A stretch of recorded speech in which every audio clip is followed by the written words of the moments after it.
हर पैसा के मोल बाकी यही जे बुझाता, निर्धन के रोग जानी दी है विधाता।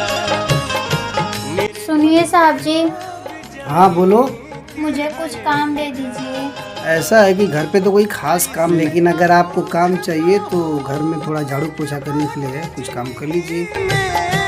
पैसा के मोल बाकी यही जे बुझाता, निर्धन के रोग जानी। साहब काम हो गया, मैं घर जा रही हूँ, कुछ पैसा दे दीजिए। निर्धन के ठीक है, रोग जानी दी है विधाता। आज का है। अगर आपको इससे भी ज़्यादा पैसा चाहिए तो मेरे साथ एक रात आपको बिताना पड़ेगा। साहब हम गरीब जरूर है पर बिकाऊ नहीं है। आज के बाद हम कभी नहीं आएंगे काम पे।